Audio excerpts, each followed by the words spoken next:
দেখো আজকে সকাল থেকে একদম ভিডিও করতে পারিনি, আজকে এত ব্যস্ত, ব্রেকফাস্ট করিনি। এখন ঘড়ির কাঁটা কটা বাজে চলো দেখি। এই যে ঘড়ির কাঁটা বাজে, এই যে এখনো ব্রেকফাস্ট আমার হয়নি, একবারে পুরোপুরি লাঞ্চ হবে। কিন্তু কিন্তু আমি চা খাবো, চা খেতে হবে। চা না খেলে আমি তো রান্না বান্না কিছু করতে পারবো না, কিন্তু রান্নার মধ্যে শুধু ভাত খাবো। হ্যাঁ, সেই স্ট্রবেরি এনেছি, আমার আর খাওয়া হচ্ছে না। যাই হোক, মামুনি স্ট্রবেরি খাওয়া পছন্দ করে না, কিন্তু ব্যাপার হচ্ছে তো যাই, ভিডিও করতে করতে একটা জিনিস আমার মানে চিন্তা ভাবনা করতে করতে ভিডিওটাকে বন্ধ করে দিলাম। এই যে সমস্ত জিনিসপত্র কিনে নিয়ে এসছি, এখন ব্যাপার হচ্ছে এগুলোকে গুছিয়ে রাখবো, তারপর চা খাবো, তারপর রান্না করবো, একটার পর একটা চলতে থাকবে। রান্না কিচ্ছু করব না, শুধু ভাত করব।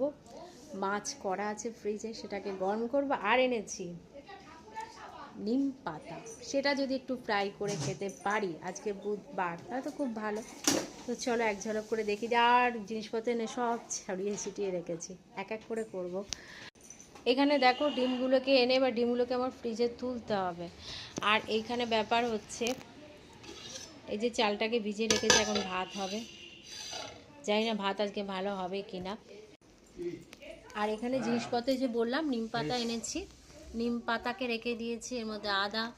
আর সারা শীতকালে আমি কোয়াশ খেতে পারিনি, তার জন্য আজকে কোয়াশ কিনে নিয়ে এসেছি। এটা রাত্রিবেলায় রান্না করবো, এটা তরকারিটা অপূর্ব লাগে। আর এখানে আছে সমস্ত আমার মুদিখানা জিনিসপত্র। ভাবলাম সকাল থেকে তো ভিডিও তোমাদের সাথে শেয়ার করি, কিন্তু করতে পারিনি, সেহেতু আমি যে কাজটা আজকে করেছি সেইটাই তোমাদের সাথে ভিডিওটা করি, শেয়ার করি। আমার একটু বকবক করতে ভীষণ ভালো লাগে। এদিকে মামুনিদের আবার খাওয়া দাওয়ার সময় শুরু হয়ে গেছে। আর এনেছি একটু মাছ, মাছ ছিল না ফ্রিজে, মাছ কিনে সেটাকে এখন ধুলাম, এসেই এখনও জল খাইনি। মাছ টাছ কিনেছি, কিনে এদিকে ফ্রিজে একদম রেখে দিয়েছি।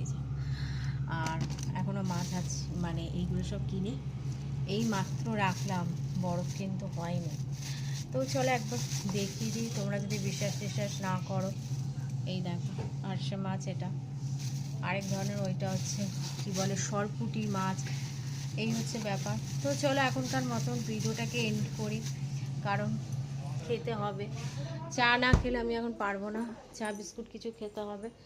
তো এই হচ্ছে আমার বাজার থেকে আসার পর ভিডিও তোমাদের সাথে শেয়ার করলাম। আমি যে ডিম কিনেছি, আর ডিমগুলোকে এখন ফ্রিজে তুলবো।